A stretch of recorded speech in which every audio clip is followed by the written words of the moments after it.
Ezra chapter 9. When these things were done, the leaders came to me, saying, The people of Israel and the priests and the Levites have not separated themselves from the people of the lands, with respect to the abomination of the Canaanites, the Hittites, the Perizzites, the Jebusites, the Ammonites, the Moabites, the Egyptians, and the Amorites. For they have taken some of their daughters as wives for themselves and their sons, so that the holy seed is mixed with the peoples of those lands. Indeed, the hand of the leaders and rulers have been foremost in this trespass. So when I heard this thing, I tore my garment and my robe, and plucked out some of the hair of my head and beard, and sat down astonished. And everyone who trembled at the words of the God of Israel assembled to me, because of the transgression of those who had been carried away captive. I sat astonished until the evening sacrifice. At the evening sacrifice I arose from my fasting, and having torn my garment and my robe, I fell on my knees and spread out my hands to the Lord my God, and I said, O my God, I am too ashamed and humiliated to lift up my face to you, my God, for our iniquities have risen higher than our heads, and our guilt has grown up to the heavens. Since the days of our fathers to this day we have been very guilty, and for our iniquities we, our kings and our priests, have been delivered into the hand of the kings of the lands, to the sword, to captivity, to plunder, and to humiliation, as it is this day.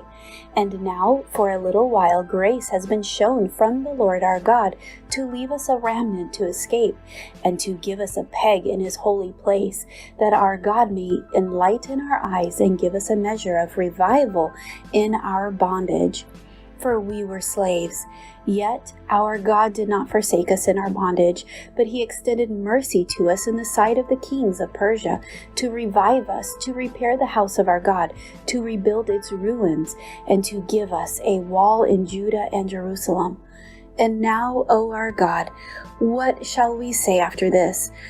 For we have forsaken your commandments, which you commanded by your servants, the prophets, saying, The land which you are entering to possess is an unclean land, with the uncleanliness of the peoples of the lands, with their abominations, which have filled it from one end to another with their impurity.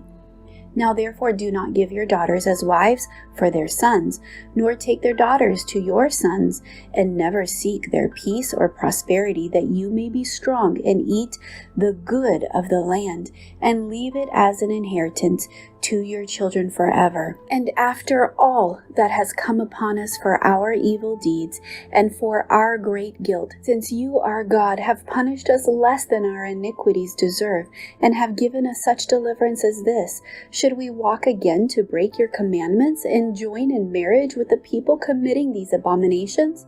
Would you not be angry with us until you had consumed us, so that there would be no remnant or survivor? O Lord God of Israel, you are righteous, for we are left as a remnant, as it is this day. Here we are before you in our guilt, though no one can stand before you because of this.